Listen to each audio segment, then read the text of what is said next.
श्री सच्चिदानंद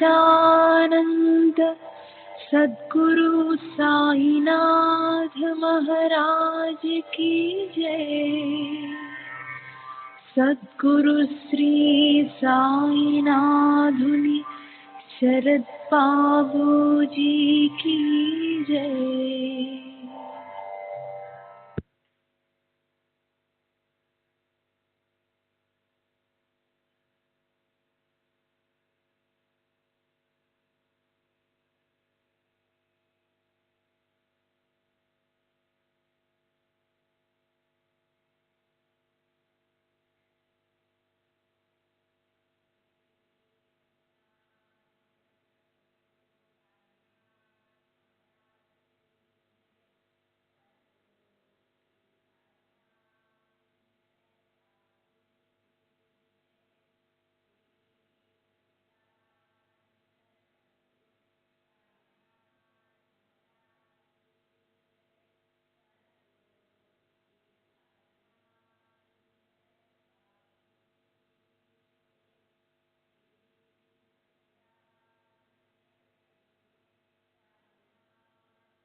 श्री सच्चिदानंद सद्गुरु साईनाथ महाराज की जय।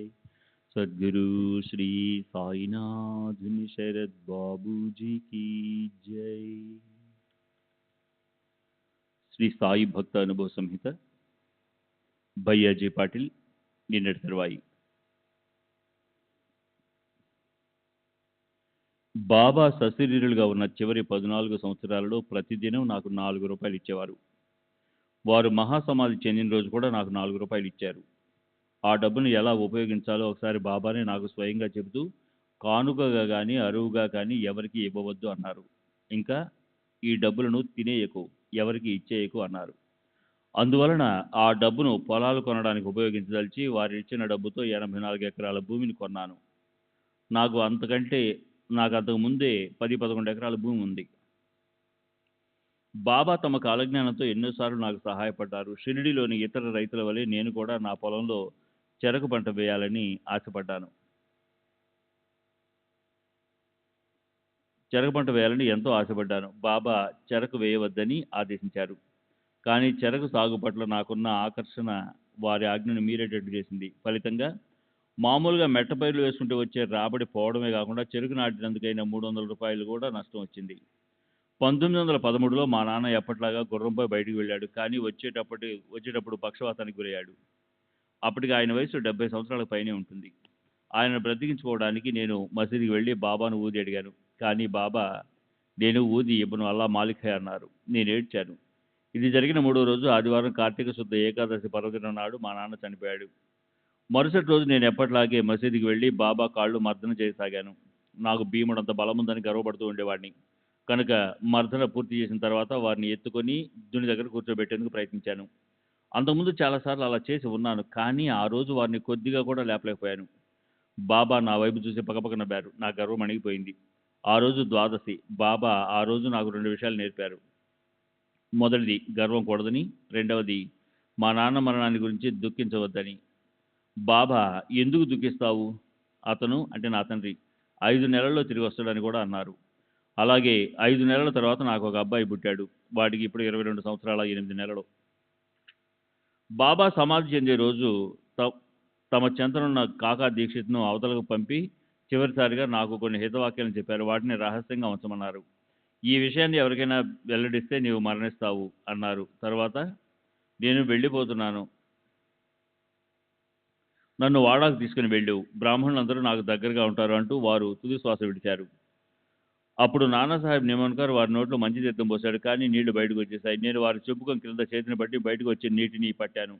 తర్వాత వారు నాపై ఒరిగి దేహాన్ని త్యజించారు.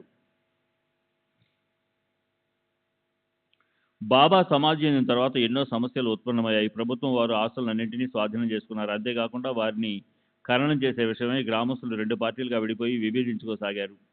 ముస్లింలు వారిని ప్రత్యేక భవనంలో ఖననం చేయాలని, ఆ భవన నిర్మాణానికి అయ్యే ఖర్చు వారి నుండి ప్రతిదినం డబ్బు దానంగా తీసుకుంటున్న నాలాంటి వారే భరించాలని అభిప్రాయపడ్డారు. కానీ మేమంతా బాబా అభిమతం మేరకు వారి పార్థివ దేహాన్ని దగిడివాడలో అంటే బూటివాడలో సమాధి చేయాలని పట్టుబట్టాము. కోపర్గాం మామలదారైన కులకర్ణి, రాధా ఫౌజ్దారైన చక్రనారాయణ కూడా అక్కడే ఉన్నారు. ప్రజలందరూ హిందువులు మరియు ముస్లింలు తమ తమ అభిప్రాయాలను వెల్లడించాలని, తద్వారా మెజారిటీ అభిప్రాయాన్ని ఆమోదించాలని మామలదార్ నిర్ణయించాడు. ముస్లింలు సుమారు 100 సంతకాలతో మహాజర్ తయారు చేసి సమర్పించారు. మేము 200 పైగా సంతకాలతో మహాజర్ తయారు చేసి మామలదార్కు సమర్పించాం. హెచ్ఎస్ దీక్షిత్, బాపు సాహెబ్ జోగ్, బాలాబాటే మొదలైన ప్రముఖులు మా మహాజర్లో సంతకాలు పెట్టారు. మా అందరి మెజారిటీ అభిప్రాయాన్ని బట్టి బాబాను దగిడివాడలో సమాధి చేశారు. 1910లో షిరిడీలో రెండోసారి ప్లేగు వ్యాధి ప్రబలింది. 4 సంవత్సరాల క్రితం బాబా సరైన సమయంలో నన్ను హెచ్చరించి ఒక ప్రాణాన్ని కాపాడేందుకు సహాయపడ్డారు. షిరిడీలో మహాదేవునికి అంటే శివునికి సమర్పించబడిన ఒక ఆంబోతు ఉండేది. దానిపై త్రిశూలం గుర్తు కూడా ఉండేది. ఈ ఎద్దు గ్రామంలోనూ లెండి తోట ప్రక్కన మేస్తూ ఉండేది. కానీ తర్వాత అది గ్రామస్తుల తోటలని ధ్వంసం చేయసాగింది. గ్రామస్తులు దానిని యవలాలో ఉన్న పశుశాలకు పంపించాలని నిర్ణయించుకున్నారు. అందరం చందాలు వేసుకుని 3 రూపాయల చిల్లర ప్రోగు చేసి ఆ డబ్బును బీకు మార్వాడి అనే అతనికి ఇచ్చి ఎద్దును యవలాలోని పశుశాలలో వదిలి రమ్మన్నాము. అతను ఎద్దును తోలుకొని పోయి తిరిగి వచ్చి దానిని అక్కడ వదిలినట్టుగా చెప్పాడు. కానీ ఆ రాత్రి బాబా నా కలలో కనిపించి, నీవు నిద్రపోతున్నావా, నన్ను కసాయి అని కొట్టంలో కట్టేశారు అన్నారు. నేను నిద్రలేచి తాత్యా పాటిల్ మొదలైన వారిని సంప్రదించాను. కలలో బాబా చెప్పిన మాటలను బట్టి ఆ ఎద్దును బీకు మార్వాడి పశుశాలలో వదలలేదని కసాయివానికి అప్పచెప్పాడని తెలుసుకున్నాము. నేను వెంటనే ఎవలా వెళ్ళి 2 పశుశాలలో విచారించాను. ఎద్దును అక్కడికి తీసుకురాలేదని వాళ్ళు చెప్పారు. తర్వాత నేను కసాయిలు ఉండే చోటుకి వెళ్ళాను. అక్కడ ఒక చోట అది కట్టివేయబడి ఉంది. కసాయి దానిని ఆ రోజు మాంసం కొరకు చంపబోతున్నట్టు చెప్పాడు. దానిని తను బిగుమారవాడి వద్ద 14 రూపాయలకు కొన్నట్టు కూడా చెప్పాడు. నేను ఆ ఎద్దును విడిపించి పశుశాలలో వదిలివచ్చాను. గ్రామస్తులను మోసం చేసినందుకు బీకు మార్వాడిపై కేసు మోపబడి 2 నెలల కారాగార శిక్ష పడింది. శ్రీ సచ్చిదానంద సద్గురు సాయినాథ్ మహారాజ్ की जय. सद्गुरु श्री साईनाथ निशरद बाबू जी की जय.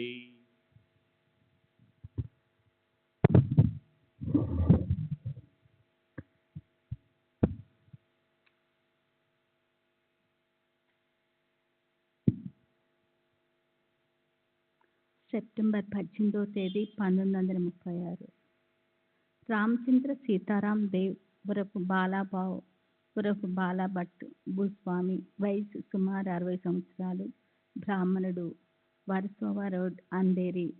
నేను బాబాను మొదటిసారిగా 1908లో చూశాను. అంతకు ముందే వారిని గురించి కళ్యాణ్లో జరిగిన దాసర్ మహారాజ్ కీర్తన ద్వారా విని ఉన్నాను. బాంద్రాలో కషాయ పని చేస్తున్న అమీర్ చక్కరు ఖాతిక్ నాకు తెలుసు. అతను కూడా బాబా మహిమల గురించి గొప్పగా చెప్పి నన్ను ఒకసారి బాబాను దర్శించమన్నాడు. అందువల్ల నేను శ్రీ కృష్ణ పాటిల్తో కలిసి షిరిడీ వెళ్ళాను. అప్పుడు భక్తుల వసతికి సాటేవాడ ఒక్కటే ఉండేది. కానీ మేము గణేష్ ఆలయం దగ్గర బస చేశాము. ఆ రోజు స్థానికులు, పొరుగు ఊర్ల వారు తప్ప బొంబాయి నుండి వచ్చే భక్తులు రాలేదు.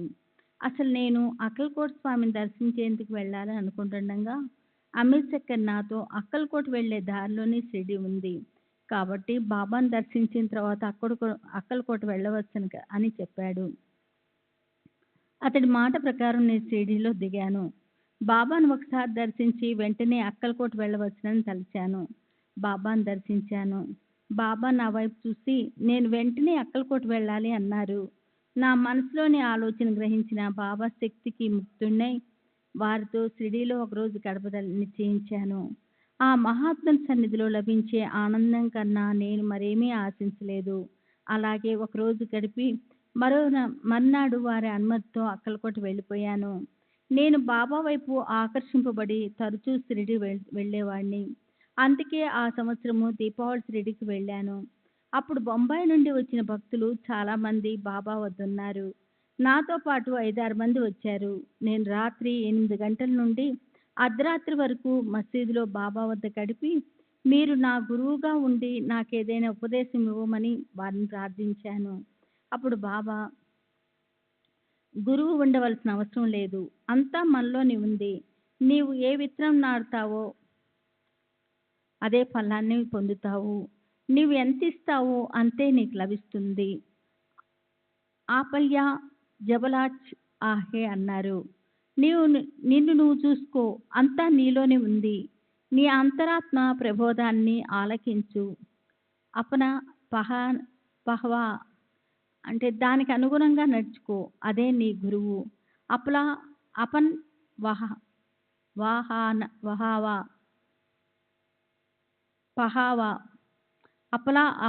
పహావా అన్నారు. నేను బాబాను ఉపదేశం అడిగే నాటికి ఈనాటికి నాకు రత్నగిరిలో సాంప్రదాయ గురువు ఒకరున్నారు. బాబాపై భక్తి విశ్వాసాలు పెరిగే కొద్దీ పండ్రైపురం, అక్కల్కోట యాత్రలకు వెళ్ళటం తగ్గించాను. నేనప్పుడు రెండు ఉద్యోగాలు చేస్తుండేవాడిని. మొదటిది స్థానిక పాఠశాలలో అసిస్టెంట్ మాస్టరు, రెండవది స్టాంప్ వెండర్ అంటే కమిషన్పై కోర్టు స్టాంపులు అమ్మటము. మామూలుగా స్కూల్కి సెలవు పెట్టి షిరిడీ వెళ్ళేవాడిని. కానీ బాబా నా సెలవు పూర్తయిన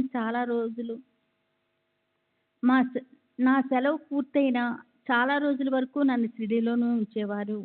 స్కూల్ అధికారులు నేను సెలవు కాలంలో ఎక్కడ గడుపుతున్నానో విచారించి నాకు తాకీదులు అంటే మెమో ఇచ్చేవారు. ఇలా కొంతకాలం గడిచిన తర్వాత బాబా సన్నిధి, ఉపాధ్యాయ వృత్తి ఈ రెంటిలో ఏదో ఒకటి ఎన్నుకోవాల్సిన అవసరం ఏర్పడింది. నేను ఉద్యోగానికి రాజీనామా చేశాను. స్టాంప్ వెండర్ పని మాత్రం కొనసాగించాను. దీనివల్ల నాకు రోజుకు 20 రూపాయల నుండి 25 రూపాయల వరకు రాబడి వచ్చేది. దీనిని 5 సంవత్సరాల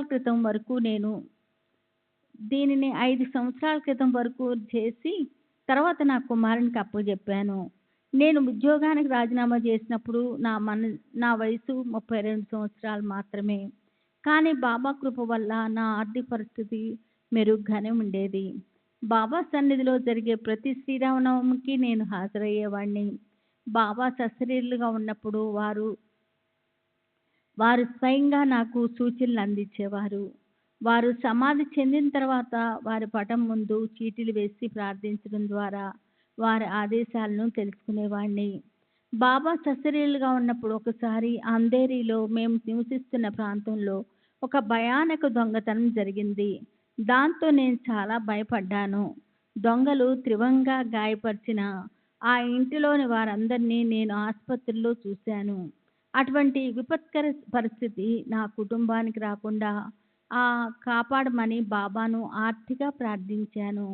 ఆ రాత్రి బాబా నా కల్లో కనిపించి నేను 10 మంది పటాలతో వచ్చాను. భయపడవలసిన అవసరం లేదు అన్నారు. ఆ తర్వాత 10 మంది రజకులు నా దగ్గరకు వచ్చారు. వీరు అంతకుముందు మా ఇంటికి కొంచెం దూరంలోనున్న బీబీ అండ్ సిఐ రైల్వేస్లో నాకి చాకిరీ ఏర్పరచుకొని ఉండేవారు. కానీ రైల్వే అధికారులు వారిని అక్కడి నుండి వెళ్ళగొట్టారు. అందుకని మా ఇంటి ఆవరణలో పాకాలు నిర్మించుకునేందుకు అనుమతి కోరారు. నేను వెంటనే అంగీకరించాను. వీరు పొరుగున ఉండటం వల్ల మాకు దొంగల బారి నుండి రక్షణ లభించడమే కాక బాడు రూపంలో నెలకు రూ. 200 వచ్చేవి. ఆ చాకలి వారి అవసరాలకు ప్రస్తుతం ఉన్న బావిలో నీరు సరిపోయేది కాదు. నేను బాబాను సంప్రదించి వారు సూచించిన ప్రదేశంలో వేరొక బావి త్రవ్వించాను. దానిలో పుష్కలంగా నీరు పడింది. నేను నివసిస్తున్న ఈ పెద్ద భవన నిర్మాణానికి సంబంధించి ముందుగా బావి త్రవ్వవలసి ఉండి నేను షిరిడి వెళ్ళి బాబాను సంప్రదించాను. బాబా సలహా మేరకు త్రవ్వించిన ఆ బావిలో మంచినీళ్లు పుష్కలంగా పడ్డాయి. తర్వాత భవనాన్ని నిర్మించదలిచి బాబా అనుమతికై నేను షిరిడి వెళ్ళినప్పుడు నా దగ్గర 5 వాటాలు కట్టడానికి మాత్రమే డబ్బు ఉంది. కానీ బాబా నన్ను చూడగానే నేలపై 25 గీతలు గీసి ఒక్కో గీతకు వాటాకు రూపాయి చొప్పున రూ. 25 ఇవ్వు అన్నారు. నేను 5 వాటాలు మాత్రమే నిర్మించదలిచిన బాబా అడిగిన రూ. 25 సమర్పించాను. బాబాపై నా భారం వేసి భవన నిర్మాణానికి ప్రారంభించాను.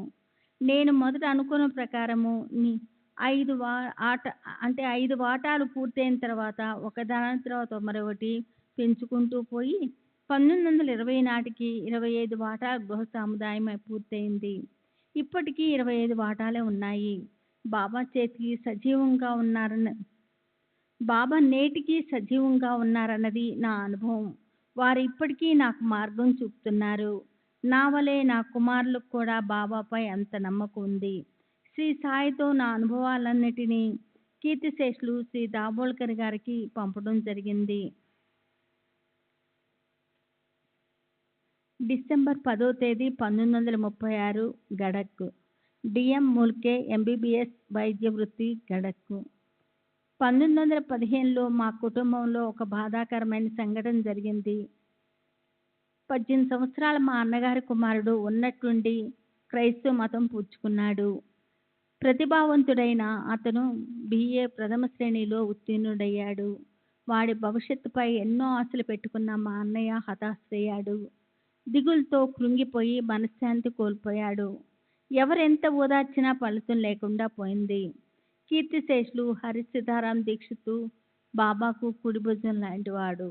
అప్పుడు మా అన్నగారి కుటుంబాన్ని బాబా సన్నిధికి తీసుకెళ్ళాడు. బాబా కృప వల్ల వారి జీవితంలో మరలా ప్రశాంతత చేకూరింది. మా అన్నగారి రెండవ కుమారుడు ప్రస్తుతం రైల్వేలో పనిచేస్తున్నాడు. దీర్ఘకాలిక ఎముకల వ్యాధిగ్రస్తుతో బొంబాయికి చెందిన ప్రముఖ శస్త్రచికిత్స నిపుణుల వైద్యం చేసినా అది తగ్గలేదు. చివరికి అతన్ని సాయిబాబా వద్దకు తీసుకెళ్లారు. కేవలం శ్రీ సాయిబాబా కృపాదృష్టి మరియు ఊది మహిమ ద్వారా ఆ పిల్లవాని ఎముకలోని గాయం పూర్తిగా నయమైంది. అప్పటి నుండి మా అన్నగారి కుటుంబం తరచూ షిరిడీకి వెళ్ళడం, భజనలు చేయటం మొదలుపెట్టారు. కానీ నాకప్పుడు ఈ విషయాలేమీ తెలియవు. 1916లో ప్రభుత్వ డాక్టర్గా నాకు బొంబాయిలోని పటేల్ లాబొరేటరీలో ఉద్యోగం వచ్చింది. అప్పుడు మా అన్నగారింట్లో సాయి భజనలు జరుగుతున్నట్లు నాకు తెలిసింది. అసలు నేనంతవరకు సాయిబాబా ఫోటో కూడా చూసి ఎరగను. నేనిప్పుడు చెప్పబోయే సంఘటన జరిగినప్పుడు మొదటిసారిగా బాబా ఫోటో చూశాను. 1916 సంవత్సరం అక్టోబర్ నెలలో నేను తీవ్ర అనారోగ్యానికి గురయ్యాను. రోజుల తరబడి జ్వరం 105-106 డిగ్రీలకు తగ్గకుండా ఉండేది. స్థానిక డాక్టర్లు చికిత్స చేశారు. కానీ కొంచెం కూడా తగ్గలేదు. ఇలా ఒక వారం గడిచిన తర్వాత ఒక గురువారం నాడు సాయంత్రం మా అన్నగారింట్లో సాయి పూజ, భజన జరిగింది. ఆ భజన విన్న నాకు వింతగా అనిపించింది. ఎందుకంటే అంతకుముందే వాళ్ళ ఇంట్లో అలాంటివి చూడలేదు. పైగా అప్పట్లో నాకు నాస్తిక భావాలుండేవి. గురుస్వరూపులైన సాయినాథుడు నన్ను నాస్తిక భావాల నుండి కాపాడదలిచారేమో. నాకు 104.6 డిగ్రీల జ్వరం ఉంది. ఆ రాత్రి నాకు ఒక కల వచ్చింది. కలలో తెల్లని పొడుగైన కప్ని ధరించి తలకు తెల్లని గుడ్డ కట్టుకుని ఉన్న ఒక వృద్ధుడు కనిపించి, నేను చింతించాల్సిన అవసరం లేదని, వెంటనే వచ్చి వారి దర్శనం చేసుకోవాలని, అలా చేస్తానని మాట ఇస్తే జ్వరం వెంటనే తగ్గిపోతుందని చెప్పాడు. నేను భయపడి పెద్దగా కేక పెట్టాను. నా కేక శబ్దానికి నాకే మెలకువ వచ్చింది. అంతేకాదు, అది విని నన్ను బిడ్డలా ఆదరించే మా వదిన పరిగెత్తుకుంటూ నా పడక దగ్గరకు వచ్చింది. అప్పటికే నా ఒళ్ళంతా చెమటలు పట్టి కన్నీరు కారుస్తున్నాను. నేను నాకు వచ్చింది కల గురించి చెప్పాను. ఆమె వెంటనే సాయిబాబా ఫోటో తెచ్చి నాకు చూపించి, కలలో కనిపించింది వీరేనా అని అడిగింది. నా కలలో వచ్చింది ఆయనేనని చెప్పి, వీలైనంత త్వరలో నాకు వారి దర్శనం చేసుకోవాలని వెంటనే నిశ్చయించుకున్నాను. నా జ్వరం తగ్గిపోయింది, మళ్ళా రాలేదు. తర్వాత సంపూర్ణ ఆరోగ్యవంతుడినై ఉద్యోగానికి కూడా వెళ్ళటం ప్రారంభించాను. కానీ యువకుడినైన నేను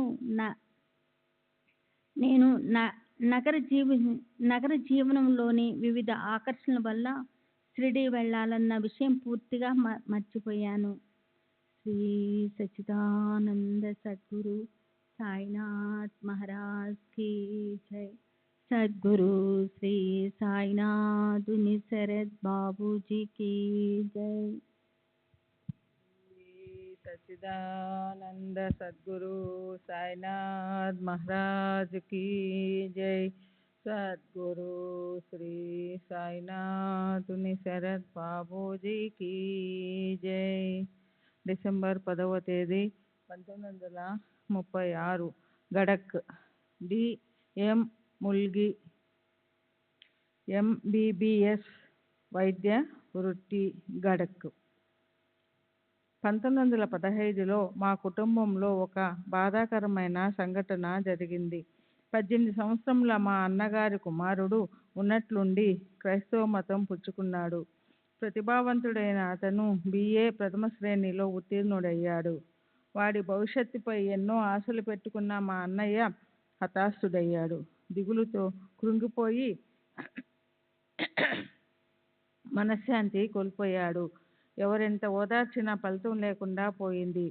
క్రీస్తుశేషులు హరిసీతారాం దీక్షిత్ బాబాకు కుడి భుజం వంటివాడు.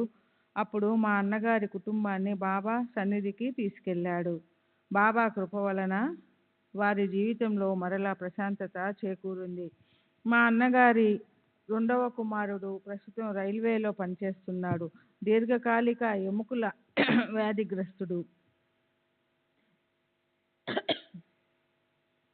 వ్యాధిగ్రస్తుడు. బొంబాయికి చెందిన ప్రముఖ శస్త్రచికిత్స నిపుణులు వైద్యం చేసినా అది తగ్గలేదు. చివరకు అతనిని సాయిబాబా వద్దకు తీసుకెళ్లారు. కేవలం శ్రీ సాయిబాబా కృపాదృష్టి మరియు ఊది మహిమ ద్వారా ఆ పిల్లవాని ఎముకలోని గాయం పూర్తిగా నయమయ్యింది. అప్పటి నుండి మా అన్నగారి కుటుంబం తరచూ షిరిడీ వెళ్ళడం, భజనలు చేయడం మొదలుపెట్టారు. కానీ నాకప్పుడు ఈ విషయాలేమీ తెలియవు.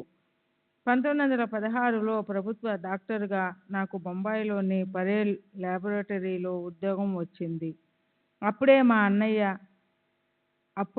మా అన్నగారింట్లో సాయి భజనలు జరుగుతూ ఉన్నట్లు నాకు తెలిసింది. అసలు నేనంతవరకు సాయిబాబా ఫోటో కూడా చూసి ఎరుగను. నేనిప్పుడు చెప్పబోయే సంఘటన జరిగినప్పుడే మొదటిసారిగా బాబా ఫోటో చూశాను. 1916వ సంవత్సరం అక్టోబర్ నెలలో నేను తీవ్ర అనారోగ్యానికి గురయ్యాను. రోజుల తరబడి జ్వరం 105 నుండి 106 డిగ్రీలకు తగ్గకుండా ఉండేది. స్థానిక డాక్టర్లు చికిత్స చేశారు, కానీ కొంచెం కూడా తగ్గలేదు. ఇలా ఒక వారం గడిచిన తరువాత ఒక గురువారం నాడు సాయంత్రం మా అన్నగారింట్లో సాయి పూజ భజన జరిగింది. ఆ భజన విన్నా నాకు వింతగా అనిపించింది. ఎందుకంటే అంతకుముందు వాళ్ళ ఇంట్లో అలాంటివి చూడలేదు. పైగా అప్పట్లో నాకు నాస్తిక భావాలుండేవి. గురు స్వరూపులైన సాయినాథుడు నన్ను నాస్తిక భావాల నుండి కాపాడదలిచారేమో. నాకు 104.6 డిగ్రీల జ్వరం ఉంది. ఆ రాత్రి నాకొక కల వచ్చింది. కలలో తెల్లని పొడుగైన కఫ్ని ధరించి తలకు తెల్లని గుడ్డ కట్టుకొని ఉన్న ఒక వృద్ధుడు కనిపించి నేను చింతించవలసిన అవసరం లేదని, వెంటనే వచ్చి వారి దర్శనం చేసుకోవాలని, అలా చేస్తానని మాట ఇస్తే జ్వరం వెంటనే తగ్గిపోతుందని చెప్పారు. నేను భయపడి పెద్దగా కేక పెట్టాను. నా కేక శబ్దానికి నాకే మెలకువ వచ్చింది. అంతేకాదు అది విని నన్ను బిడ్డలా ఆదరించే మా వదిన పరిగెత్తుకుంటూ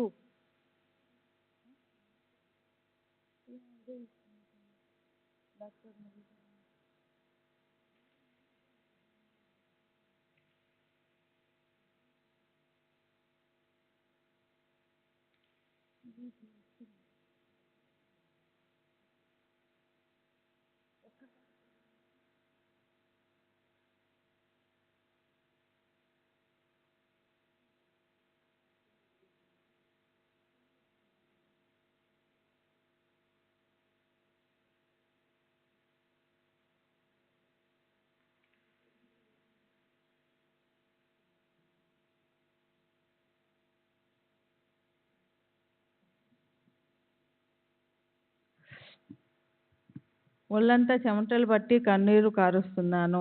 నేను నాకు వచ్చిన కల గురించి చెప్పాను. ఆమె వెంటనే సాయిబాబా ఫోటో తెచ్చి నాకు చూపించి కలలో కనిపించింది వీరేనా అని అడిగింది.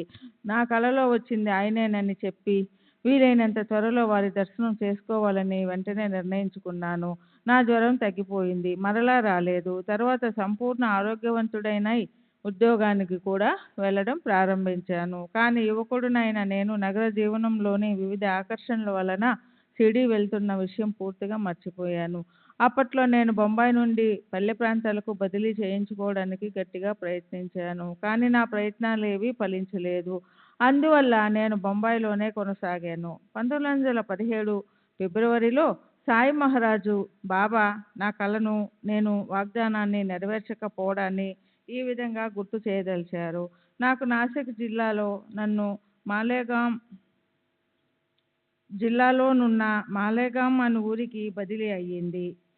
మాలేగాం వెళ్ళేందుకు మన్మాడు కోపర్గాంల మీదుగానే వెళ్ళాలి. షిరిడీ వెళ్ళేందుకు కోపర్గాం స్టేషన్లోనే దిగాలి. నేను మాలేగాం వెళ్ళి నా పని ఒత్తిడిలో పడి మరలా ఆ విషయాన్ని మర్చిపోయాను. దాంతో మరో సంఘటన ద్వారా బాబానే నాకు తిరిగి గుర్తు చేశారు.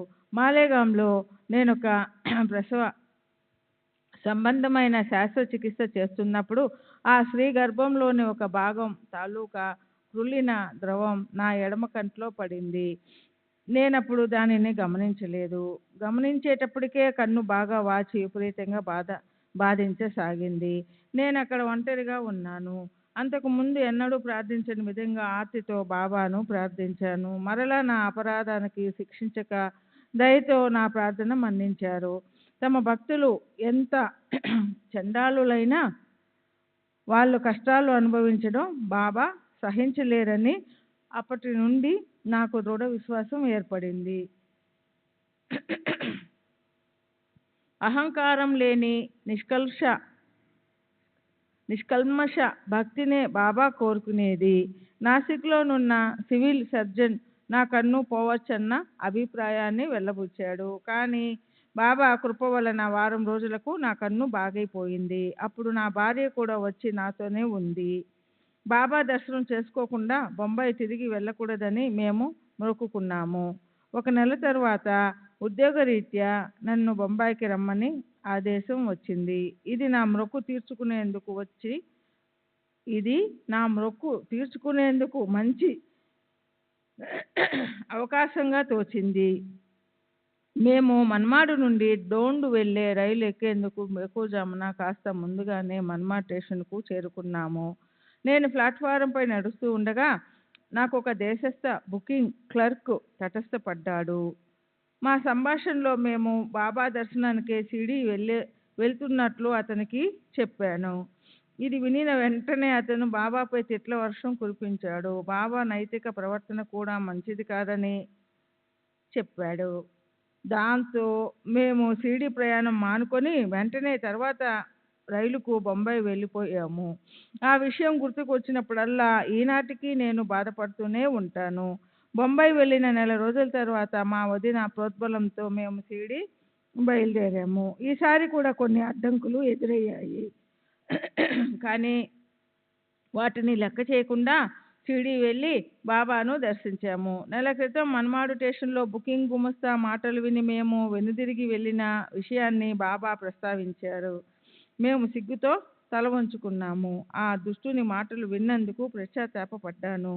నేను షిరిడీలో 4 రోజులు గడిపాను. తర్వాత ఇంటికి వెళ్ళడానికి బాబా అనుమతి కోరినప్పుడు బాబా నన్ను ఆశీర్వదించి జ్ఞానేశ్వరి చదవమని నాకు ఉన్నత పదవినిచ్చి బీజాపూర్ బదిలీ చేసిన ఉత్తర్వులు మా ఇంట్లో నా టేబుల్పై ఉంటాయని కూడా చెప్పారు. నేను బాబాకు హృదయపూర్వకంగా నమస్కరించి ఇంటికి తిరిగి వచ్చాను. నా టేబుల్పై బాబా చెప్పిన ఉత్తర్వులు చూసి సంభ్రమాశ్చర్యాలకు లోనయ్యాను. బాబా కృపతో ప్రతి సంవత్సరం నేను జ్ఞానేశ్వరి సప్తాహను శ్రద్ధగా నిర్వహిస్తున్నాను. నేను మద్రాసు రాష్ట్రంలోనున్న దక్షిణ కన్నడ జిల్లాకు చెందిన వాడిని. మెట్రిక్లో కన్నడం, ఆ తర్వాత ఫ్రెంచి 2వ భాగంగా చదివాను. నేను మరాఠీ అభ్యసించలేదు. అందువల్ల నాకు మరాఠీ చదవడం రాయడం రాదు. అయినప్పటికీ మరాఠీలోనున్న జ్ఞానేశ్వరిని చదవగలిగేవాడిని. ఇది కేవలం బాబా అనుగ్రహం వల్లనే సాధ్యమవుతుందని నా నమ్మకం.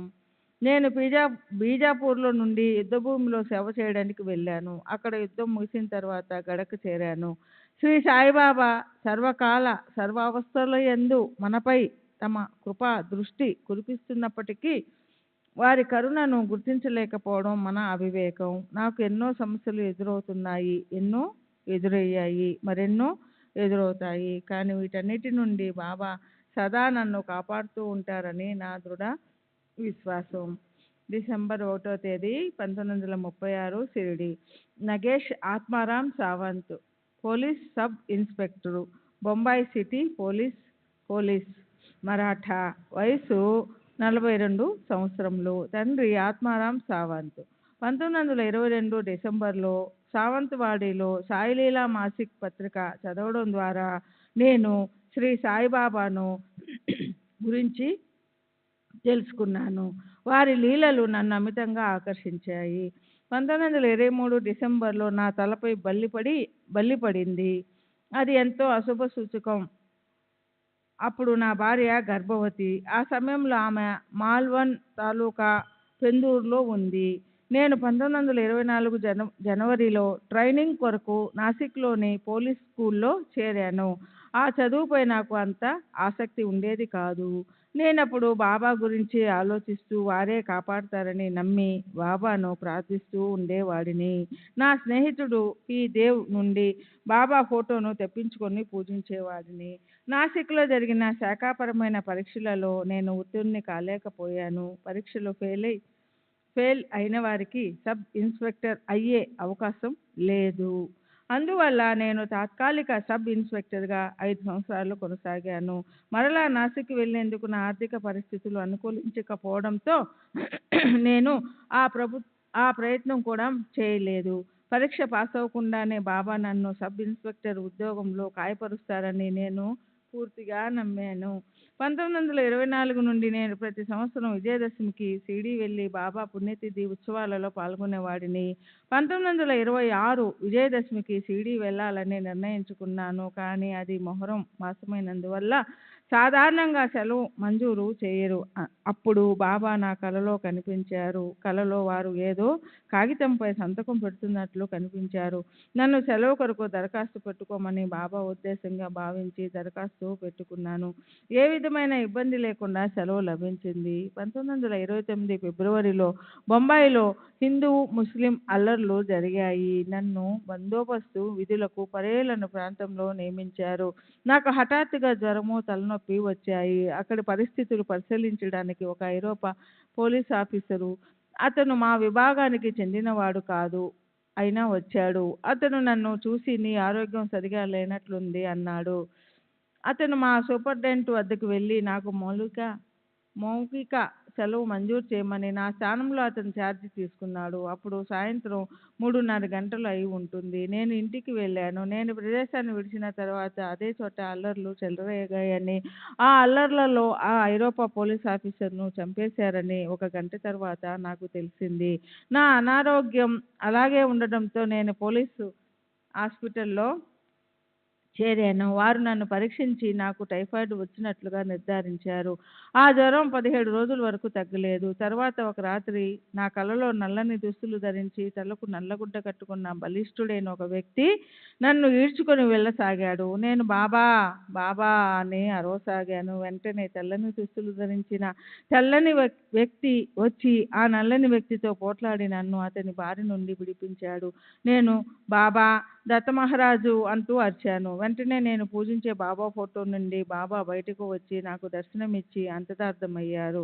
అప్పటికే ఆ తెల్లని వ్యక్తి నల్లని వ్యక్తి మాయమయ్యారు. ఆ సమయంలో నాకు సబ్జా ఆకులు సాంబ్రాణి కడ్డీల సువాసన వచ్చింది. తర్వాత నా జ్వరం తగ్గిపోయింది. నేను అనారోగ్యంతో హాస్పిటల్లో ఉన్నప్పుడు గ్రామంలో ఉన్న మా అమ్మకు కలలో ఎవరో కనిపించి భయపడకు, నేను నీ కొడుకును సెలవుపై క్షేమంగా ఇంటికి తీసుకొస్తానని హామీ ఇచ్చారు. ఈ కల వచ్చిన వారం రోజులకు నాకు 3 నెలలు సెలవు దొరకడంతో నేను ఇంటికి వెళ్ళాను. శ్రీ సచ్చిదానంద సద్గురు సాయినాథ్ మహారాజ్ కి సద్గురు శ్రీ సాయినాథుని శరత్ బాబూజీకి జై. జూలై 1929లో ప్రత్యేకమైన కేసుగా పరిగణిస్తూ నన్ను పరీక్ష నుండి మినహాయించి పర్మనెంట్ సబ్ ఇన్స్పెక్టర్గా నియమించారు. నా స్నేహితుడైన అబ్బా సామంత్ 44 సంవత్సరాలు బొంబాయిలో పోలీసు కానిస్టేబుల్గా పనిచేస్తూ మా ఇంటి సమీపంలోనే నివసిస్తూ ఉండేవాడు. అతను తన అనుభవాన్ని నాకు ఇలా చెప్పాడు. అతను కొత్త చీర కొని తన భార్యకు ఇచ్చాడు. ఆమెకు బాబాపై నమ్మకం లేదు. అందువల్ల ఆమె, నీవు ఈ చీరను బాబా ఇచ్చిన బహుమతిగా చెప్తున్నావు, కానీ నీవు కష్టపడి సంపాదించిన డబ్బుతోనే కదా ఈ చీరను కొన్నది అని భర్తతో పలికి ఆ రాత్రి చీరను టేబుల్పై పెట్టింది. మరుసటి ఉదయం లేచి చూసేసరికి టేబుల్పై ఉన్న చీర మధ్యలో నిప్పు కణిక పెట్టినట్లుగా పై మడత నుండి క్రింది మడత వరకు కాలిపోవడంతో పనికిరాకుండా పోయింది. ఇది చూసి ఆమె, బాబా రేపు మరొక కొత్త చీర ఇస్తారేమో చూద్దాం అన్నది.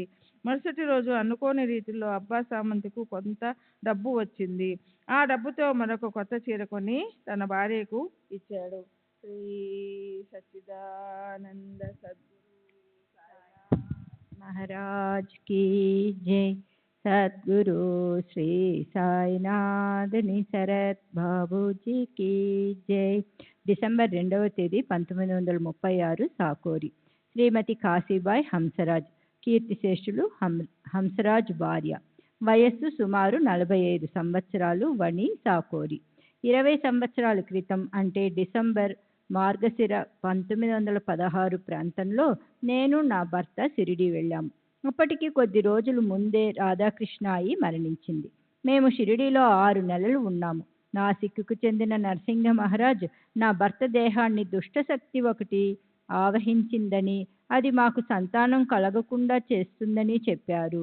మమ్మల్ని సిద్ధపురుషుడైన శ్రీ సాయిబాబాని దర్శించమని, వారు ఆ దుష్టశక్తిని 2 చెంప దెబ్బలతో తరిమి వేస్తారని కూడా చెప్పారు. అందువల్ల మేము షిరిడీ వెళ్ళాము. బాబా నా భర్త చెంపను 2 మార్లు చెల్లుమనిపించి దుష్టశక్తి పో అన్నారు. అప్పటి నుండి మేము షిరిడీలోనే నివసించసాగాము. షిరిడీ రాక మునుపు నా భర్త రాత్రింబవళ్ళు తీవ్రమైన ఉబ్బస వ్యాధితో బాధపడేవారు. బాబాను దర్శించిన తరువాత ఆ వ్యాధి తీవ్రత తగ్గింది. పగలు మాత్రమే ఉండేది, రాత్రిళ్ళు ఇబ్బంది పెట్టేది కాదు. 6 నెలలు గడిచిన తరువాత పగలు కూడా రావడం మాని పూర్తిగా నివారణమైంది. మేము అక్కడ ఉన్న రోజుల్లో బాబా రాత్రిళ్ళు దగ్గుతూ ఉండేవారు. నా భర్త ఉబ్బస వ్యాధిని నివారించే క్రమంలో బాబా చేసిన ఒక చమత్కారాన్ని గురించి తప్పక చెప్పాలి. మేము షిరిడీలో ఉన్నప్పుడు బాబా నా భర్తని పుల్లని ఘాటైన పదార్థాలు తినవద్దని, ముఖ్యంగా పెరుగు తినడం మానివేయమన్నారు. కానీ నా భర్తకు పెరుగంటే ప్రాణం. చావనైనా చస్తాను గాని పెరుగు తినకుండా ఉండలేను అనేవారు. షిరిడీ వంటి గ్రామంలో మధ్యాహ్నం పూట పెరుగు అంత సులభంగా లభించేది కాదు. అందువల్ల రాత్రి పాలు కాచి చల్లారబెట్టి తోడు వేసి ఆ పాత్రను ఉట్టిపై పెట్టేదానిని. ప్రతిదినం మధ్యాహ్న హారతికి హాజరైన తరువాత ఇంటికి వచ్చి భోజనానికి కూర్చునేవాళ్ళం. కానీ ఉట్టి మీద గిన్నెలో పెరుగు ఉండేది కాదు. రోజు ఒక పిల్లి ఇంట్లోకి దూరి ఎత్తుగానున్న ఆ ఉట్టి మీదికి ఎగిరి పెరుగు తినేసేది. ఇలా దాదాపు 2 నెలల పాటు జరిగింది. నా భర్త ఒకరోజు మధ్యాహ్నం హారతికి వెళ్లకుండా ఇంట్లోనే ఉండి పిల్లి కోసం కాపు కాశాడు. అది రోజు వచ్చినట్లే ఆ రోజు కూడా వచ్చి ఉట్టి మీదకి ఎగిరి పెరుగులో మూతి పెట్టింది. నా భర్త దానిని కర్రతో గట్టిగా కొట్టి తరిమివేశాడు. పెరుగు తినకుండా పిల్లిని తరిమివేయగలిగాడు కానీ పిల్లి మూతి పెట్టినందున ఆ పెరుగు పనికి రాకుండా పోయింది. ఆ రోజు మధ్యాహ్నం భక్తులందరూ మసీదు చేరి బాబా వద్ద ఊది ప్రసాదం తీసుకున్నారు. మేము కూడా మసీదుకి వెళ్ళాము. జోగు, కాకాసాహెబ్ దీక్షిత్, శ్యామ, బూటి మొదలైన భక్తులు అక్కడ ఉన్నారు. బాబా నా భర్తను ఉద్దేశించి భక్తులతో, ఒక మూర్ఖుడు ఊర్పటియ పుల్లని ఘాటైన పదార్థాలు తిని చావాలనుకుంటున్నాడు, కానీ నేను వాడిని అలా చేయనీయను. ఈరోజు పిల్లి రూపంలో అతని ఇంటికి వెళ్ళాను. అతను నా వీపు మీద ఎలా కొట్టాడో చూడండి అంటూ తమ కప్ని ఎత్తి వీపును చూపించారు. వారి వీపుపై బెత్తంతో కొట్టిన విధంగా వాత తేలి ఉంది. ఎంత ఆశ్చర్యం! నా భర్త అప్పటి నుండి పుల్లని పదార్థాలు, పెరుగు తినడం మానివేశారు. అది తనకున్న ఉబ్బస వ్యాధి త్వరగా తగ్గడానికి దోహదపడింది. షిరిడీ వచ్చిన క్రొత్తల్లో నేను రోజు నా భర్తకు ఉబ్బసానికి మందు ఇచ్చేదానిని. ఇది చూసి బాబా తమకు ఉబ్బస వ్యాధి ఉందని, నేను నా భర్తకు మందిస్తున్నట్లుగానే బాబాకు కూడా వేల మంది స్త్రీలు మందు ఇవ్వగలరని అన్నారు. కానీ ప్రయోజనమేముంది? అల్లా మాలిక్ హై, భగవంతుడే యజమాని అన్నారు. అప్పటి నుండి నేను నా భర్తకు మందులు ఇవ్వడం మానివేశాను. ఏ మందులు లేకుండానే నా భర్త ఉబ్బస వ్యాధిని బాబా నయం చేశారు. 1 సంవత్సరం పాటు ఆ వ్యాధి రాలేదు. కానీ 1918, 19లో ఉబ్బసం తిరగబెట్టింది. అప్పుడు సియాన్లో ఉన్న ఉపాసని బాబా నా భర్త వ్యాధిని నయం చేశారు. బాబా ఎన్నో విషయాలు చెప్తుండేవారు. వాటిలో కొన్ని నాకు గుర్తున్నాయి. అప్పటిదాకా షిరిడీలోనే ఉన్న బాబా హఠాత్తుగా ఇలా అనేవారు: నేను ఇప్పుడే కాశీ వెళ్ళి గంగా స్నానం చేసి వచ్చాను. తిరిగి ఇక్కడ స్నానం చేయడం ఎందుకు? నేను ఇప్పుడే కోల్హాపూర్ వెళ్ళి వచ్చాను. నేను ఇప్పుడే ఔదంబర్వాడి వెళ్ళి వచ్చాను. బాపుసాహెబ్ జోగ్ కోరికపై బాబా అక్కల్కోట మహారాజుగా అతనికి దర్శనమిచ్చారట. ఈ విషయం నాకు జోగు స్వయంగా చెప్పాడు. సెప్టెంబర్ 26వ తేదీ 1936 విలేపార్లే. దినకర్ రావు జయకర్ తండ్రి శ్యామారావు జయకర్, వయసు 28 సంవత్సరాలు, విలేపార్లే. నేను కొంతకాలం సాయిబాబా వద్ద ఉన్నాను. నేను ఒకసారి మసీదులో సాయిబాబా సన్నిధిలో ఉండగా పెద్ద తుఫాను వచ్చింది. పెనుగాలులు వీస్తూ కుండపోతగా వర్షం కురవసాగింది. కొన్ని నిమిషాల తరువాత బాబా మసీదు అంచున నిలబడి, కొంచెం ఆగు జరాదాంబా అని తుఫానును ఉద్దేశించి అన్నారు. వెంటనే తుఫాను తగ్గిపోయింది. డిసెంబర్ 2వ తేదీ 1936 షిరిడి. శ్రీమతి బీకుబాయి, శ్రీ బయాజీ పాటిల్ కోతే భార్య, వయస్సు సుమారు 42 సంవత్సరాలు, మరాఠీ, షిరిడి. నా పుట్టినిల్లు అహ్మద్నగర్లో ఉంది. అక్కడ బాబాసాహెబ్ గణేష్ అను ప్లీడరు ఉండేవారు. అతను రాధాకృష్ణాయి తాతగారు. అతని ఇంట్లోనే ఆయి ఉండేది. ఆయి నా స్నేహితురాలు. ఆయి దగ్గర సాయిబాబా ఫోటో ఒకటి ఉండేది. ఆమె ఆ ఫోటోకు భక్తితో ఆరతిస్తూ పూజించేది. ఆమె ద్వారానే నేను సాయిబాబాను గురించి విన్నాను. తాను బాబా వద్దకు వెళ్ళాలనుకున్నట్లు ఆయి నాతో చెప్పింది. నాకు చిన్న వయసులోనే సంగమనేరులోనున్న ఒక వ్యక్తితో వివాహమయ్యింది. కానీ పెండ్లైన కొంతకాలానికి నా భర్త మరణించారు. నా స్నేహితురాలు రాధాకృష్ణాయి బాబా సేవ చేసుకుంటూ షిరిడీలో ఉండడంతో నేను నా 14వ ఏట అనగా 1908 సంగమనేర్ నుండి ఇక్కడికి షిరిడీ వచ్చాను.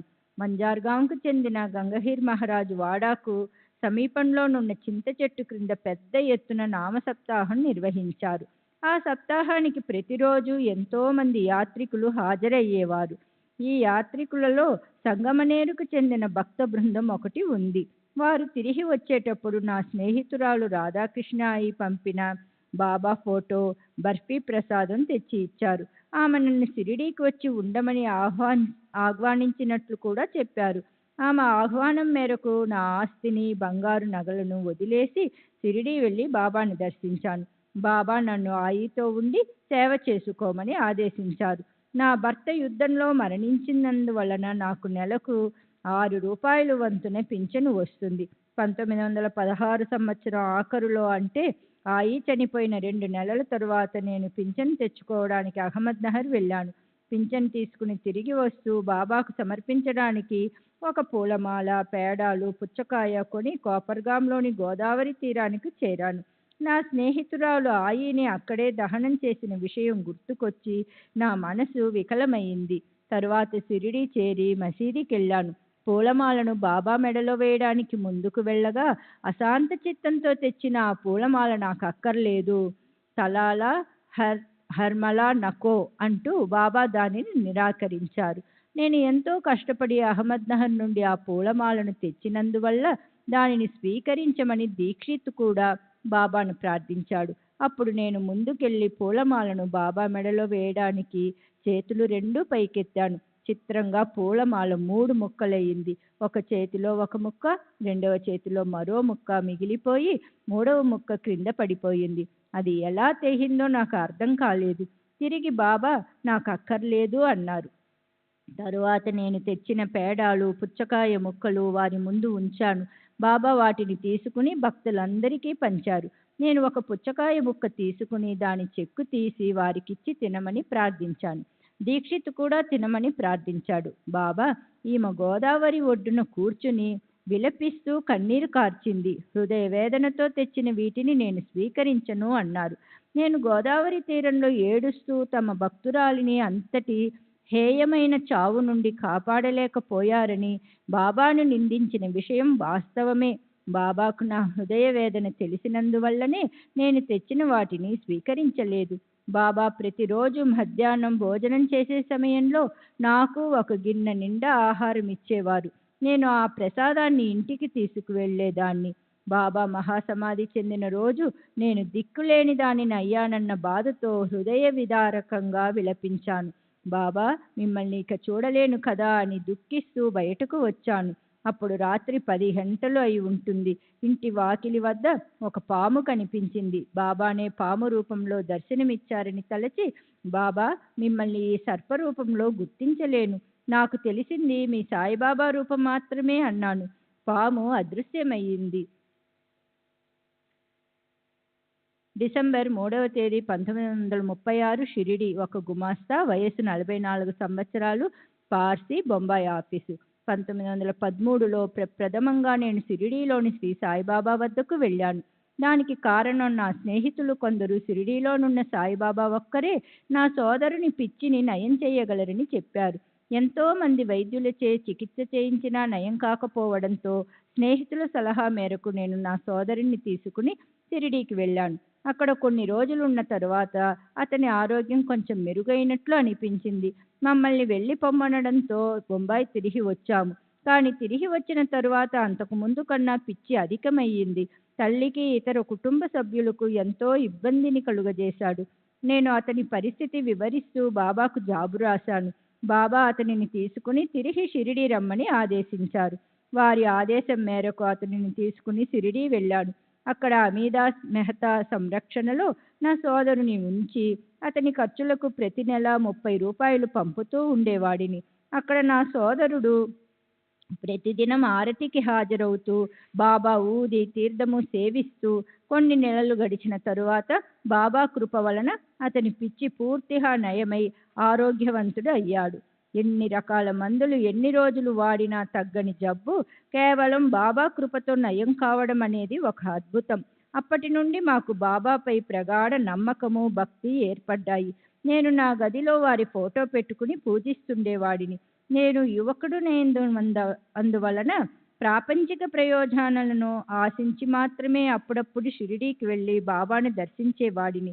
నేను మొదట బాస్రాలోను, తరువాత 1917 నుండి 1918 వరకు సూయోజ్లోనూ ఉండి విలాసవంతమైన జీవనం గడుపుతూ జీవితం పట్ల సరియైన దృక్పథం లేక నిరలక్ష్యంగా ఉండేవాడిని.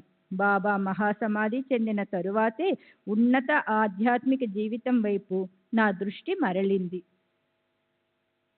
నేను ఎప్పుడూ వారిని ఆధ్యాత్మిక ప్రగతి గురించి ప్రార్థించలేదు. మొదట నా సోదరుని అనారోగ్యం, తరువాత నా 2 చెల్లెళ్ళ వివాహము మొదలైన సమస్యలు నా మనసును తొలచివేసేవి. వీటి పరిష్కారం కొరకు నేను బాబాను ఆర్తిగా ప్రార్థించాను. వారిని పూర్తిగా విశ్వసించాను. వారి కృప వలన నా చెల్లెళ్లకు వివాహాలు జరిగాయి. బాబా నా కోరికలన్నీ తీర్చారు. నాకు 1920లో బాబా కృప వలన వివాహం అయ్యింది. అప్పుడు నాకు 100 రూపాయల జీతం మాత్రమే వచ్చేది. అది నా కుటుంబాన్ని పోషించడానికి సరిపోదు. అయినప్పటికీ నాకు బాబా ఆశీస్సుల వల్లనే వివాహమై నాకు ఒక కుమారుడు కుమార్తె కలిగారు. శ్రీ సచ్చిదానంద సద్గురు సాయినాథ్ మహారాజ్ కీ జై. సద్గురు శ్రీ సాయినాథ్ శరత్ బాబూజీ కీ జై.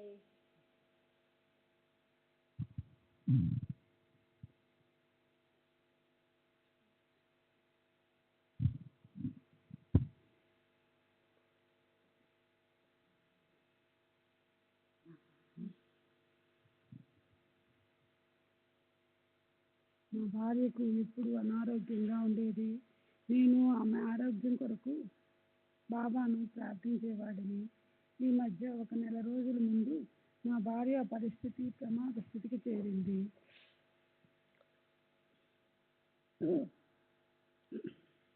మా భార్య చనిపోతే ఆ విఘాతాన్ని తట్టుకోలేక 70 సంవత్సరాల వృద్ధురాలైన మా అమ్మ కూడా మరణిస్తుందోమోనని భయపడ్డాను.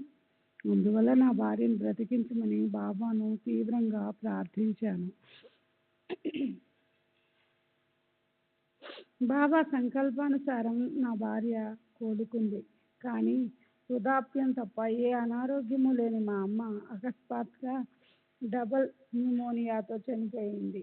నా తండ్రి చాలా సంవత్సరాల ముందే 1904లో మరణించారు. నాకు 12 సంవత్సరాల వయస్సప్పుడు బాబా తరచూ కలలో కనిపించేవారు. నేనెప్పుడూ వారి పటాన్ని చూస్తూ నమస్కారం చేసుకునేవాడిని.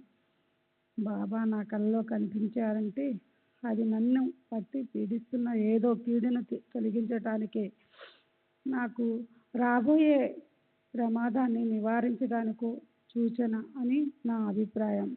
బాబాతో నా అనుభవం సంతోషదాయకమైనది. ఎప్పుడు నేను వారి సన్నిధికి వెళ్ళినా ఏ చీకు చింత లేకుండా అన్ని సమస్యలు మరచి ఆనంద పారవశ్యంలో తేలిపోయేవాడిని. అది ఎంతో అద్భుతం. ఇప్పటికీ నా కలలో కనిపించినప్పుడు అదే విధమైన అనుభూతిని పొందుతాను. బాబా దయామయులు, సర్వజ్ఞులు. ఇది దక్షిణ విషయంలో కూడా నాకు అవగతమైంది. నేను చాలా పేదవాడిని. 1913లో నేను వారి దగ్గరికి వెళ్ళినప్పుడు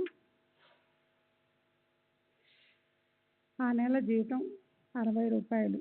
బాబా నన్ను దక్షిణ అడిగేవారు. ఒక్కొక్కసారి మొత్తం నా జేబులో ఉన్నదంతా కూడా తీసుకునేవారు. ఒకసారి నా దగ్గర 8 రూపాయలున్నాయి. వారు ఈ మొత్తాన్ని దక్షిణగా స్వీకరించారు. నా దగ్గరున్న పైకాన్నంతా చివరి పైసా వరకు వారికి సమర్పించడానికి నాకు ఎటువంటి అభ్యంతరమూ లేదని వారికి చెప్పాను. ఆపై వారు దక్షిణ అడగలేదు. నా దగ్గరున్నదంతా వారికి సమర్పించినప్పుడు కూడా నాకు ఎలాంటి ఇబ్బంది కలగలేదు. వారు మనకు ఇవ్వడం ద్వారా అనుగ్రహించటమే కాదు, మన దగ్గర నుండి తీసుకోవడం ద్వారా కూడా మనల్ని అనుగ్రహించేవారు. నేను బాబా వద్దకు కొన్నిసార్లు మాత్రమే వెళ్ళి కొద్ది సమయం మాత్రమే గడిపినందున నాకు ఎలాంటి ఆధ్యాత్మిక అనుభవాలు లేవు. నేను ఈనాటి వరకు ఏ ఆధ్యాత్మిక గ్రంథాలు, గాథలు మొదలైనవి చదివింది లేదు. పార్సీ పవిత్ర గ్రంథాలు అధ్యయనం చేసిన పండితుడినని బాబా ఎలా ప్రభావితం చేస్తారో నేను చెప్పలేదు. మనం భగవంతుని గురించి తెలుసుకొని వారితో ఏకమవ్వాలి. ముందుగా మనకు సరి అయిన ఆలోచన విధానం ఉంటే అది సత్ప్రవర్తనకు అలవరిచి చివరకు భగవంతుని చేరేందుకు దోహదం చేస్తుంది. జోరోస్టర్ ప్రబోధించిన మతాన్ని పార్సీలు అనుసరించేవారు. పార్సీలు సూర్యుడు, సముద్రము, అగ్నిని దైవస్వరూపాలుగా భావించి వాటిలో దేని ముందైనా నిలబడి ప్రార్థిస్తారు. నాకు జోరోస్టర్ పట్ల భక్తిభావం బాబాను కొలిచేందుకు అడ్డంకి కాలేదు. అప్పటికి పాదుకుని ఉన్న ఒక సాంప్రదాయంలో పురోహిత వర్గం యొక్క ఆలక్ష్యం వల్ల చేరిన ప్రక్షిష్టాలను జోరోస్టర్ తొలగించి సంస్కరించాడు. మనం బాబాను ప్రార్థించి వివిధ ప్రాపంచిక కోరికలను తీర్చుకుంటాము. ఈ విధంగా చేయడం సరైంది కాదని పార్సీ మతంలో కానీ మరో ఇతర మతం గ్రంథాలలో కానీ చెప్పబడిందేమో నాకు తెలియదు.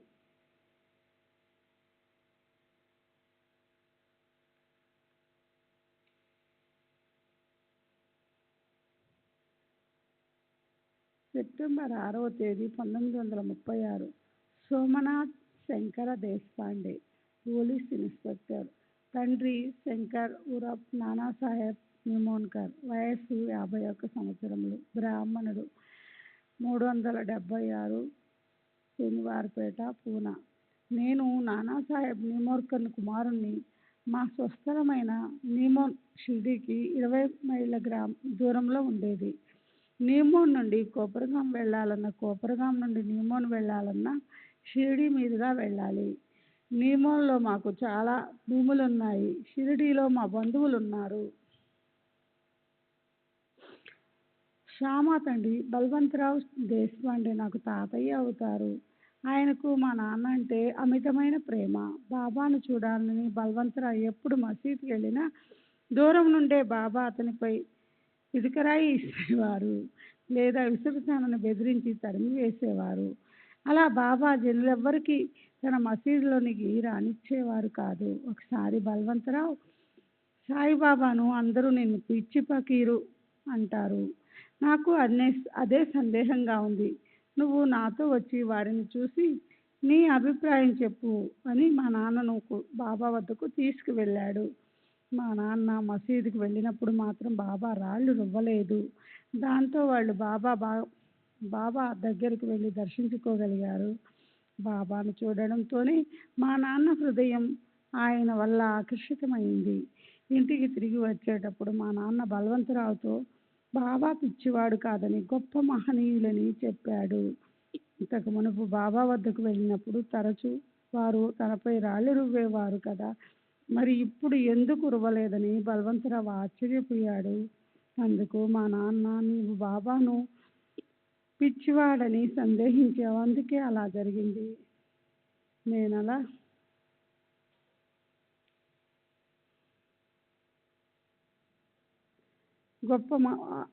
పిచ్చివాడు కాడని గొప్ప మహనీయులని చెప్పారు.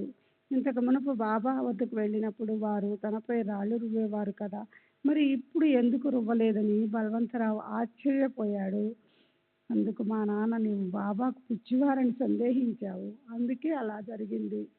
నేను అలా సందేహించలేదు అని చెప్పాడు. అప్పటి నుండి మా నాన్న ఏడాదికి 2 ఏళ్లకు ఒకసారి బాబాను దర్శించేవాడు. బాబాపై భక్తి శ్రద్ధలు పెరగనారంభించిన తర్వాత తరచుగా వారిని దర్శించుకునేందుకు వెళ్ళేవాడు. మా నాన్న సంగమనేరు గౌరవ మెజిస్ట్రేట్గా ఉన్నప్పుడు కలెక్టర్ పిఏగా పనిచేస్తున్న నానాసాహెబ్ చందోర్కర్ కలిశాడు.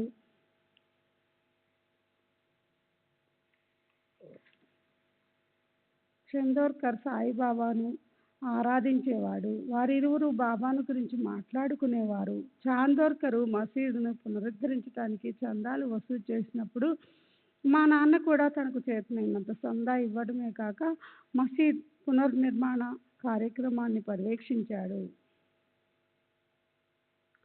బాబా పని వాళ్లకు మసీదు మరమ్మత్తు పనులకు చేయనిచ్చేవారు కాదు. ఆ పనులకు అడ్డుపడి చేసిన పనులు తారుమారు చేస్తూ ఉండేవారు. అందువల్ల చాలా కాలం పునాదులు కూడా వేయలేకపోయాను. అందువల్ల బాబా చావడిలో నిద్రిస్తున్నప్పుడు మా నాన్న రాత్రిళ్ళు త్వరితగతిన పనులు చేయించేవాడు. బాబాకు మా నాన్నపై ఎంతో నమ్మకం ఉంది.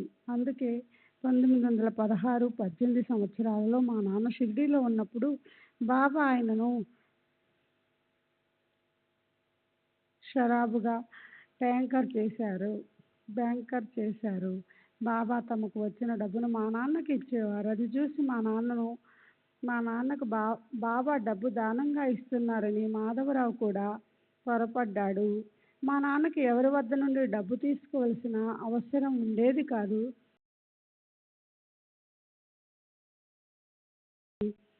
మా నాన్న అవసరాలకు సరిపడా డబ్బు నేను పంపుతూ ఉండేవాడిని. అంతేకాకుండా మా నాన్న పకీరు డబ్బు ఎవరి చెంత నిలవదు అని తరచుగా బాబా శ్రీ సచ్చిదానంద సద్గురు సాయినాథ్ మహారాజ్ की जय.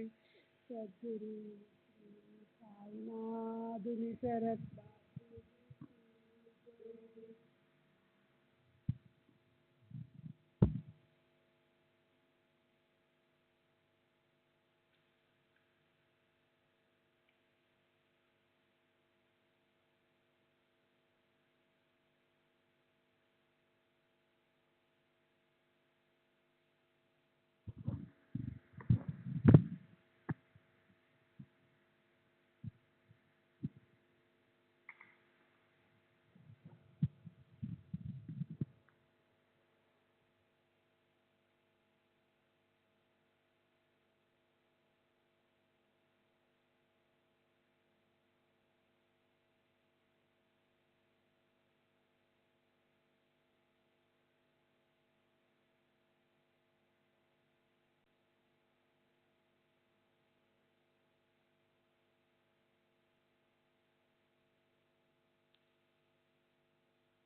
श्री सच्चिदानंद सद्गुरु साईनाथ महाराज की जय.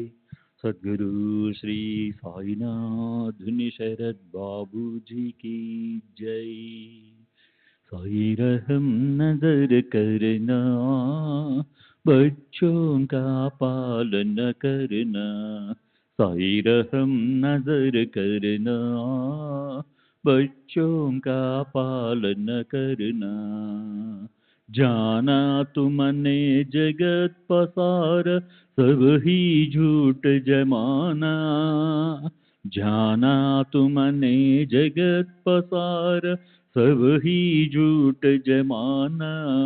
साई रहम नजर करना, बच्चों का पालन करना.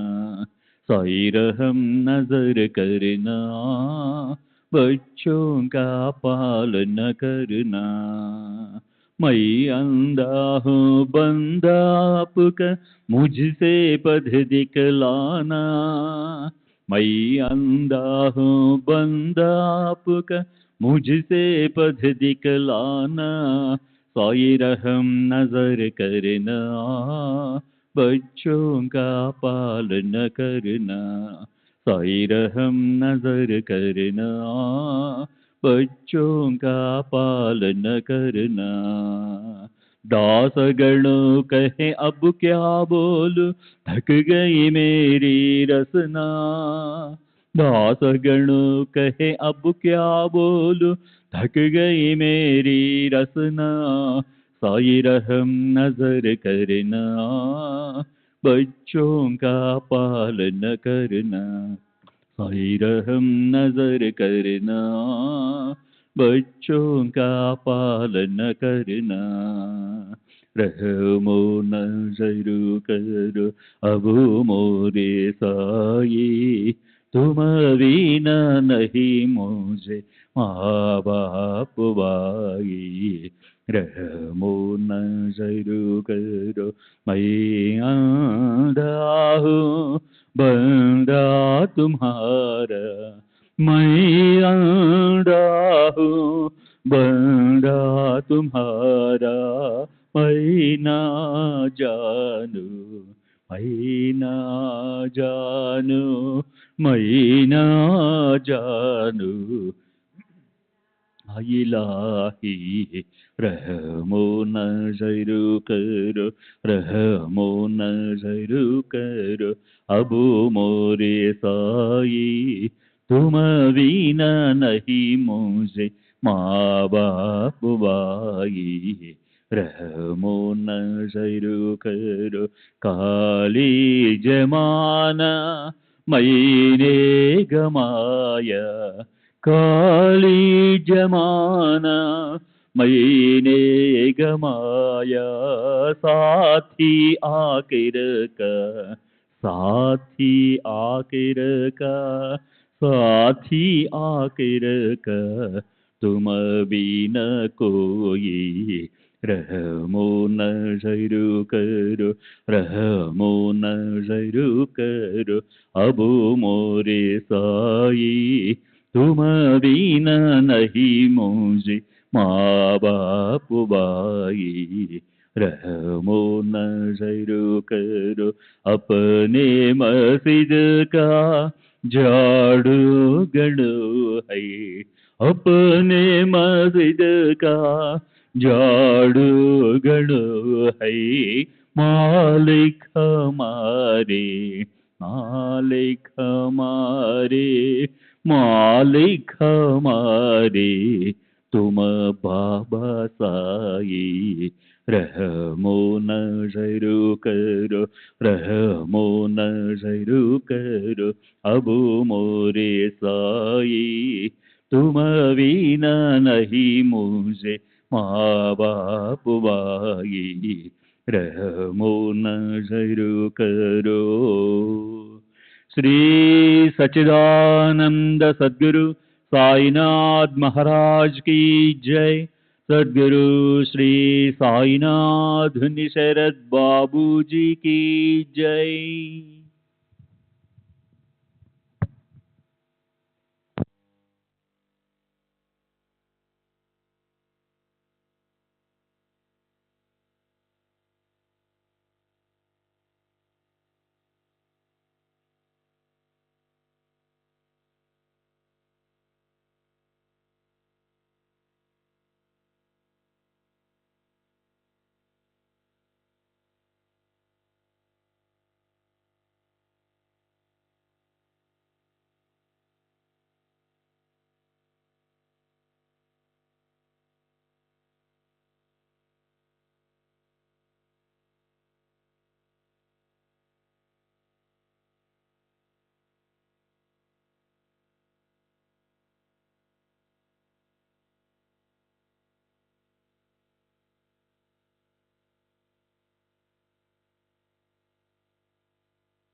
श्री सच्चिदानंद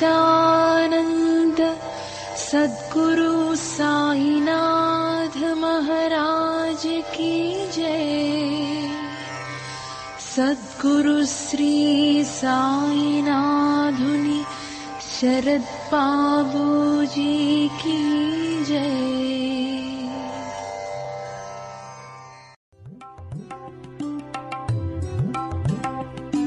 साई बाबा साई बाबा साई बाबा